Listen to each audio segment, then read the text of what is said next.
विधानसभा में। अरे संसद और विधानसभा में दलों की बारात, धनों सेठों के घर करते नोटों की बरसात। अरे किसका गिरीबा, अरे किसका गिरीबा, किसने फाड़ा, किसका दामन चाक। पूंजी के इष्ट पर खेलते, अरे पूंजी के इष्ट पर खेलते, चेहरा लगता साफ। यहाँ तुरंत को झुलस रही है, अरे यहाँ तुरंत को झुलस रही है संविधान की आग। देख फकीरे लोकतंत्र का फूहड़ नंगा नाच, अरे देख फकीरे लोकतंत्र का फूहड़ नंगा नाच। आप देख रहे हैं एबीसी न्यूज और आज की खास खबरें। दिल्ली में लोकसभा का शीतकालीन अधिवेशन शुरू होने वाला है। आशा की जाती है कि सरकार पक्ष के बीच काफी गर्मागर्मी रहेगी। वैसे तो देश के सामने महंगाई, बेरोजगारी, भूखमरी जैसी बहुत सारी समस्याएं चर्चा करने के लिए, लेकिन हमारे देश के नेताओं के पास कुछ और ही मसले हैं चर्चा करने के लिए। देखिए। नमस्कार, संसद की कार्रवाई शुरू की जाए। अध्यक्ष महोदय, मैं सरकार पर गंभीर आरोप लगाना चाहती हूँ। कब का काम है सवाल पूछना, आरोप लगाना नहीं। आप सवाल पूछिए, हमारी सरकार जवाब देने को तैयार है। आपकी सरकार ने जनता को धोखा दिया है। आपने लोकतंत्र के समान सिद्धांतों की धज्जियां उड़ा रखी है। अरे धोखा तो आप लोग आजादी के बाद से लेते आ रहे हैं। अरे भैया, लोकतंत्र में तो सिद्धांतों का उपयोग यही होता है, काम लाने पर उन्हें धज्जियां उड़ा दिया है। आपने जनता को अच्छी दिन दिखाने का वादा किया था ना। आपने पूंजीपतियों की तिजोरियां भर रहे हैं। अरे पूंजीपतियों की तिजोरी तो आप लोग भर रहे हैं। अरे कृपया शांति बनाए रखें। हमारी सरकार तो राष्ट्रीय विकास में पूरे जी जान से लगी हुई है। राष्ट्र का विकास, हाँ। तो फिर ये क्या है? हेलो, मैं गड़बड़िया लाल बोल रहा हूँ, नीति आयोग का डिप्टी चेयरमैन। जरा 50 के प्रेसिडेंट से बात कराना। Good morning sir, good morning. क्या कहा? टाटा से लेकर बिरला तक, अंबानी से लेकर अडानी तक सब हमसे खुश हैं। अजी थैंक यू, थैंक यू। अरे हम सब इधर बैठे तो आप लोग खुश करने के लिए खुश क्यों नहीं होंगे? अरे इन्हीं को तो माला माल करने के लिए श्रम कानून की धज्जियां जोड़ा रहा हूँ। क्या कर रहा हूँ? आज कहीं लंबी लंबी प्लानिंग जो है, अभी देश भर स्पेशल इकोनॉमिक जोन बनाए जाने वाले हैं। अरे किसान को मारो गोली, जमीन कहे नहीं देंगे, हमारी पुलिस किस लिए है? अरे वहाँ जो फैक्ट्री लगेगी वहाँ सब आप लोग की मर्जी से ही तो चलेगा। जब चाहे रखो, जब चाहे लात मार बाहर कर दो। क्या घाट है? अजी उसकी तो आप फिक्र ही ना करें। अरे आपको तो टैक्स देने की कोई जरूरत नहीं है। अरे टैक्स देने के लिए है ना बाकी 100 करोड़ जनता, और वेलफेयर का तो फेयरवेल ही कर देना है। और वर्ल्ड बैंक, IMF भी अपना पूरा ख्याल रख रही है, और विदेशी कंपनियों की मेहनत का स्किल से बहुत खुश है। क्या कहा? सोशल और नेशनल समाज। अरे सबसे ज्यादा गड़बड़ी तो स्टूडेंट बचाते हैं, और मैंने तो रिकमेंड कर दिया है कि कॉलेज की फीस 20 गुना बढ़ा दी जाए। वैसे तो पहले से ही कई गुना बढ़ा दिया गया है, और जब ये नीचे वाले आएंगे ही नहीं तो गड़बड़ी कैसे फैलाएंगे? अच्छा जी, अच्छा, अभी रखता हूँ। जरा अस्पताल फीस 20 गुना बढ़ाने की रिपोर्ट तैयार करनी है, और संसद व विद्यालयों की तनख्वाह 2 गुना बढ़ाने की रिपोर्ट तैयार करनी है। और जो बच्ची कुछ पब्लिक सेंटर, उनको भी नीचे हाथों की सौंप नहीं फिर मैं लगाऊँ। Thank you, thank you. देखा देखा आपने, आपकी सरकार जनता की दुश्मन है। ये नहीं, हमारी सरकार तो गरीबों की सेवक है। हमारे तो प्रधानमंत्री जी जमीन से निकले हैं। मेरा मतलब जमीन ही आदमी है, चाहे बेचते थे पहले, भला हम चच्चा गरीबों को दुख दर्द कौन समझ सकता है? आप झूठ बोल रहे हैं। अरे आप जनता को धोखा दे रहे हैं। अरे भाई, राजनीति के समाज में तो हम सभी नंगे हैं। अध्यक्ष महोदय, मैं पूरा प्रश्न पूछने की अनुमति चाहती हूँ। अनुमति है। अब काला धन वापस लाने के मामले में क्या हुआ? अब काले धन के पीछे पड़ गए, वो तो हमारा भी है तुम्हारा भी। अरे रे, मैं क्या बोल रहा हूँ? देखिए, प्रधानमंत्री के विशेष निर्देश पर कमीशन मामले की विशेष जांच कर रहा है। पहले भूमि जांच होगी, फिर विभागीय जांच होगी, फिर न्यायिक जांच होगी, फिर मंत्रिमंडलीय जांच होगी, फिर सभी रिपोर्टों पर विचार मंथन किया जाएगा, और फिर सभी रिपोर्टों का संख्या लगाकर सो जाएंगे। मगर आपकी सरकार ने सत्ता में आने पर 100 दिन के भीतर काला धन वापस लाने का वादा किया था। अब तक काला धन तो क्या फूटी कौड़ी भी वापस नहीं आई। अब तो और काला धन के नाम पर बाबा नामदेव भी चुप्पी का असर लगा चुके हैं। हमारी सरकार से मांग है कि 200 दिन के भीतर इस वादे को पूरा किया जाए। और तो काला धन आएगा, इन गरीबों में थोड़ा ही नहीं जाएगा, हमारे पास आएगा, आपके पास आएगा तो वहीं चला जाएगा।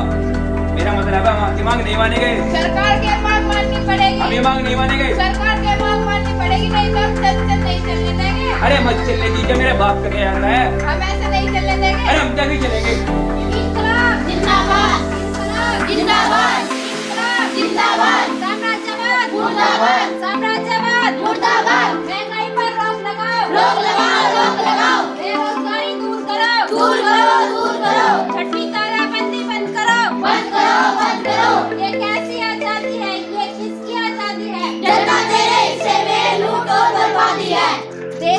बेरोजगारी बढ़ रही है, एक एक करके नौजवानों को नौकरी से निकाला जा रहा है। धन्ना सेठों की चांदी है, हमारे घरों में बच्चे दूध को तरसते हैं और उनकी पार्टियों में शराब के जाम छलकते हैं। अब हम और बर्दाश्त नहीं करेंगे, हम लड़ेंगे और अपना हक लेकर रहेंगे। चलो साथियों, लेंगे।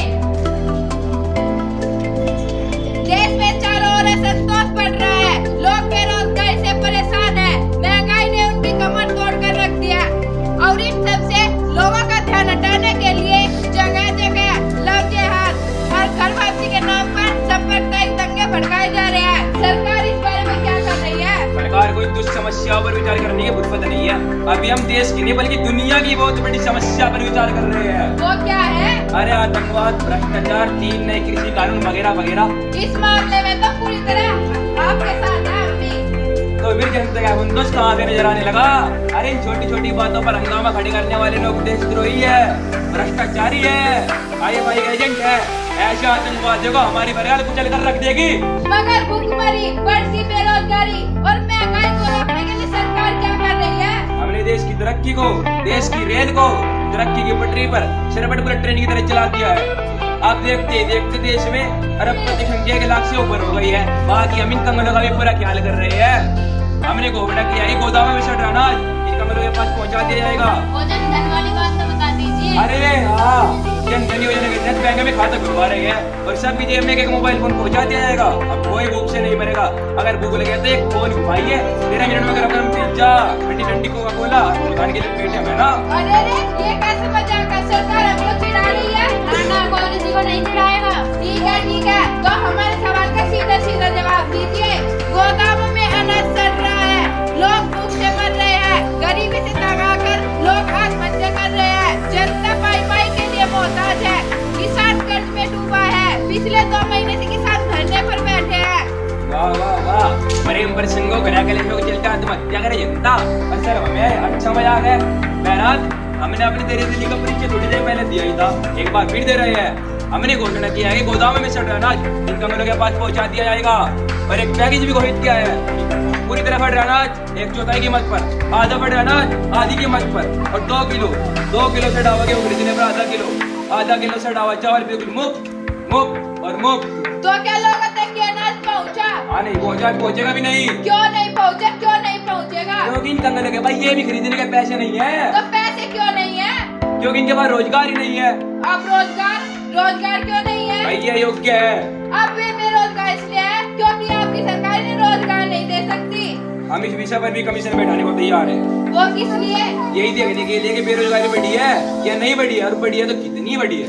इसके लिए कमीशन बैठाने की क्या जरूरत है? अखबारों में तो रोज ही आंकड़े आते रहते हैं। काल अक्सर भैंस बराबर। अरे सरकार अखबारी आंकड़े में नहीं चलती, वो अपने आंकड़े खुद जुटाती है। वो किस तरह? सरकार पहले इलाके कमिश्नर से पूछती है, कमिश्नर कलेक्टर से पूछता है, कलेक्टर तहसीलदार से पूछता है, तहसीलदार कानून को से पूछता है और कानून को लेखपाल से पूछता है और लेखपाल किसी से नहीं पूछता। हाँ, सरकार इसी तरह कायदे कानून में काम करती है। मगर जितने समय में ये आंकड़े इकट्ठा होते हैं इतने समय में तो बेरोजगारी और नहीं बढ़ जाती।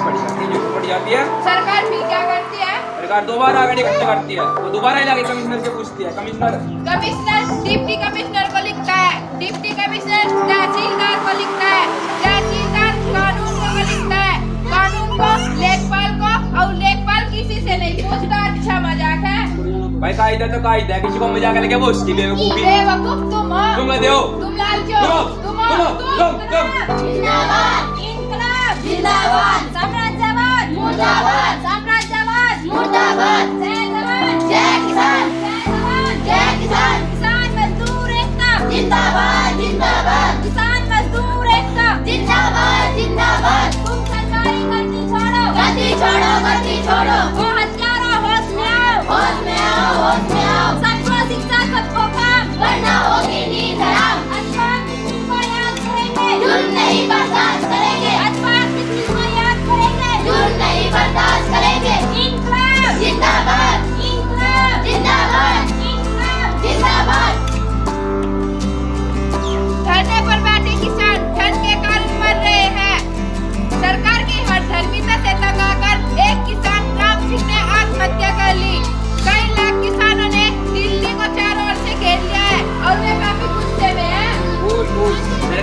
पहुंचे हुए किसानों के असंतोष को शांत करने का पूरा प्रयास करेगी। अगर वो शांत नहीं हुए तो अरे तो ऐसे लोगों को शांत करने का हमें और भी तरीके आते हैं। बहरहाल इधर इसके मृतक किसान की असम मृत्यु पर हमें गहरा अफसोस है। मगर ये किसान सरकार की गलत नीति के कारण मरा है। सुन लीजिए पहले, ये किसान सरकार की गलत नीति के कारण मरा है, जिसकी मौत के जिम्मेदार आप हैं। ये नहीं, अपनी मौत के जिम्मेदार हो खुद है। उसने आत्महत्या की है। उसने आत्महत्या इसलिए की है क्योंकि वह धरने पर मर रहे किसान और सरकार की हरदर्दी से परेशान था। ये नहीं, वह मानसिक रूप से परेशान था। और वह मानसिक रूप से परेशान इसलिए था क्योंकि आपकी सरकार किसानों की बात सुनने को तैयार ही नहीं है। सरकार ने किसानों को सरमाएदारों के मुनाफे की मशीन मान लिया है। सरकार ने देश को पूंजीपतियों के हवाले कर दिया है। अरे तो क्या भूखे नंगे किसानों के हवाले कर दूं? अरे पूंजीपतियों के लिए तो मैं यहाँ बैठा हूँ, आगे मन का चौकीदार हूँ। खैर, उस किसान को कुछ दिनों इंतजार करना चाहिए था। सरकार उसकी मौत की जिम्मेदारी से बच नहीं सकती। अरे देखिए टेक्निकल उसने आत्महत्या ही तो की है ना। अगर वो बच भी गया होता तो भले ही ये कानून बन गया कि आत्महत्या पर वजह न होगी, लेकिन हमारी सरकार उसे एक बार वजह जरूर सुनाती। मगर ये किसान सरकार की गलत नीति के कारण मरा है, जिसके मौत के जिम्मेदार आप हैं। ये नहीं, हमारे पक्के सो सबूत दे सकता हूँ। मैं 1000 दे सकती हूँ। मैं 10,000 दे सकता हूँ। मैं 1 लाख दे सकती हूँ। दीजिए, अब ये क्या? हम इस विषय पर भी कमीशन बैठाने को तैयार है। पर अब जल्दी से जांच की मांग करते हैं। अरे वैसे भी जांच वाच से कुछ होता नहीं, लेकिन हम आपकी मांग नहीं मानेंगे। सरकार की ये मांग माननी पड़ेगी। हम ये मांग नहीं मानेंगे। सरकार की ये मांग माननी पड़ेगी, नहीं तो आंदोलन करने पर मजबूर होंगे। किस तरह का आंदोलन है? हम देश भर में पद यात्रा करेंगे। तो हम रथ यात्रा निकालेंगे। तो हम बस यात्रा निकालेंगे। ट्रक यात्रा करेंगे। तो हम बैलगाड़ी यात्रा तो निकालेंगे। हम कच्चर यात्रा करेंगे। हम ऐसा नहीं चलने देंगे। हम जनता की आवाज है, जनता की। अरे बाजू हट, जनता की आवाज है। मैं छप्पन इंच का सीना है मेरा। नहीं, हमें हमें तुम कुछ नहीं फालतू बकवास हो, बेसुरा साज हो, धन्ना चढ़ का चुकल खोर हो। परसों उनकी सट रही और बस क्या बेटा सवाल जवाब कर रहे हो। अरे तुम हमारा सवाल जवाब करने का अधिकार नहीं छीन सकते। अरे हम यहाँ आए इसलिए है कि हम सवाल करें और ये जवाब दे। अरे भैया, प्रजातंत्र में तो यही होता है कि एक सवाल करता है तो दूसरा जवाब देता है। तुम्हारा प्रतिबंध एक धोखा है। वैसे वाला खेल है। और हम इसके लिए विजेता हैं। हमें बहुमत ने चुना है कि तुम पर हुकूमत कर सके। बहुमत में नहीं, सिर्फ कुछ लोगों ने। वो कैसे? मैं बताता हूँ। देश की कुल आबादी में से 50% के ही वोट बनते हैं। पैसे बांटकर, दूध कब्जा करके, जाति धर्म के झगड़े फैलाकर भी जिस पार्टी को डाले गए वोटों का 30% हिस्सा मिल जाता है, वह पार्टी जीत जाती है। इस प्रकार हम पर राज करने वाली इनकी सरकारें देश की कुल आबादी की 8-9% की नुमाइंदगी करती है। हम तो प्रचार प्रचार नहीं करेंगे। तुम्हें करना ही होगा। तो हमारी बहुत पुलिस तुम्हें कुचल कर रख देगी। कितना पूछेगी? कितने घरों से आएंगे? देखा जाएगा साथियों। देखो भाइयों, कानून को अपने हाथों में मत लो। कौन सा कानून? अरे वही कानून जो हमने तुम्हारे लिए बनाया है। वही कानून जो लोगों को भूखा मारता है।